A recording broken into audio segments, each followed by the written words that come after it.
सोचिए एक नया शादीशुदा जोड़ा हनीमून के लिए खूबसूरत मेघालय जाए और वो रोमांटिक ट्रिप कुछ ही दिनों में एक एक भयानक मर्डर मिस्ट्री बन जाए। हाँ बिल्कुल। आज हम राजा रघुवंशी मर्डर केस से जुड़े जो भी स्रोत हैं उन पर बात कर रहे हैं।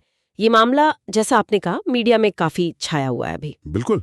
और हमारा मकसद यही है कि इन सोर्सेस के आधार पर देखें कि भाई मुख्य बातें क्या हैं, क्या नए डेवलपमेंट्स हुए हैं और मामला कितना उलझा हुआ है। सही है। तो कहानी इंदौर के राजा और सोनम रघुवंशी की है। नई नई शादी हुई थी और ये लोग मई 23, 2025 के आसपास हनीमून के लिए मेघालय पहुंचे। लेकिन वो खुशी का माहौल ज्यादा दिन टिका नहीं।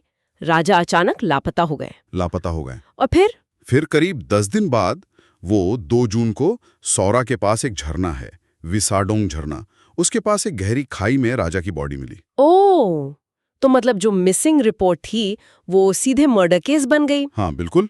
और शक की सुई घूम फिर कर पत्नी सोनम पर ही आ गई। पत्नी पर ये तो जी। फिर घटनाक्रम तेजी से बदला। 9 जून को सोनम रघुवंशी ने यूपी में गाजीपुर में सरेंडर कर दिया। सरेंडर किया? हाँ, जिसके बाद उन्हें गिरफ्तार कर लिया गया।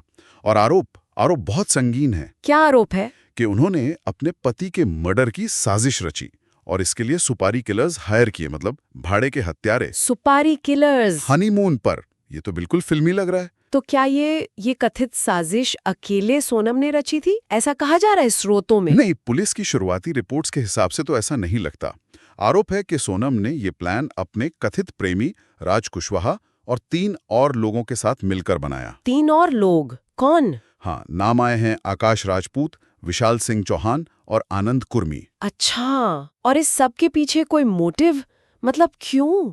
पैसे की बात है। पुलिस का तो यही दावा है कि सोनम ने हत्यारों को 20 लाख रुपए देने का वादा किया था। 20 लाख?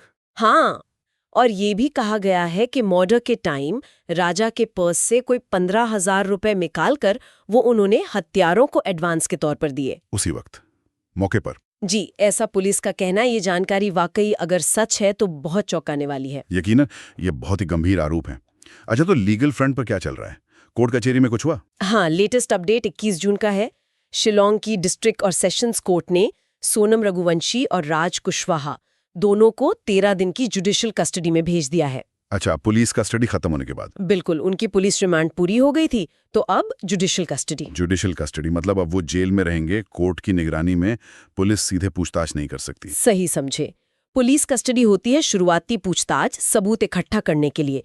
जुडिशियल कस्टडी में अभियुक्त जेल में रहता है और आगे की कानूनी कार्रवाई का इंतजार करता है। इसमें एक और ध्यान देने वाली बात है। क्या? जो पब्लिक प्रोसिक्यूटर हैं तुषार चंदा, उनके मुताबिक जब ये रिमांड हियरिंग हुई सोनम और राज की, उस वक्त कोर्ट में डिफेंस का मतलब बचाव पक्ष का कोई वकील मौजूद नहीं था। कोई वकील नहीं था? ये तो थोड़ा अजीब है। आमतौर पर तो वकील रहते हैं ऐसी सुनवाई में। हाँ, ये थोड़ा असामान्य जरूर है। अब इसके पीछे क्या वजह है ये अभी साफ नहीं है। हो सकता है उन्हें वकील हायर करने का समय ना मिला हो या कोई और बात हो।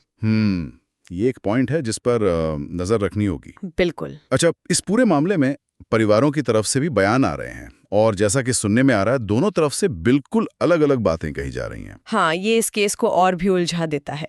राजा के पिता हैं अशोक रघुवंशी, वो मीडिया में खुलकर कह रहे हैं कि सोनम काला जादू वगैरह करती थी और वो दोषियों के लिए सख्त से सख्त सजा चाहते हैं।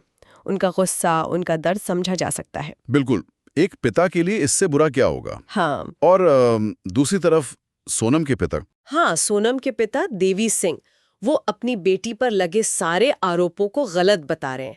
उनका कहना है कि ये सब बेबुनियाद है और वो चाहते हैं कि एक निष्पक्ष जांच हो। तो एक तरफ काला जादू का आरोप, दूसरी तरफ आरोपों का खंडन और निष्पक्ष जांच की मांग। जी, और परिवारों की ये बिल्कुल विपरीत बयानी दिखाते हैं कि सच क्या है ये पता लगाना कितना मुश्किल हो सकता है। हर किसी का अपना पर्सपेक्टिव है। फिलहाल तो जांच चली रही है, अधिकारी कोशिश कर रहे हैं कि सारी कड़ियां जुड़ जाएं।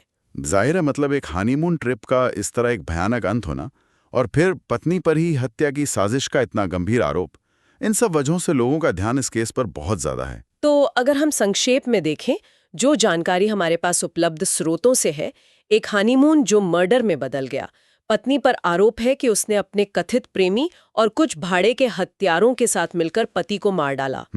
परिवारों के बयान बिल्कुल अलग-अलग हैं।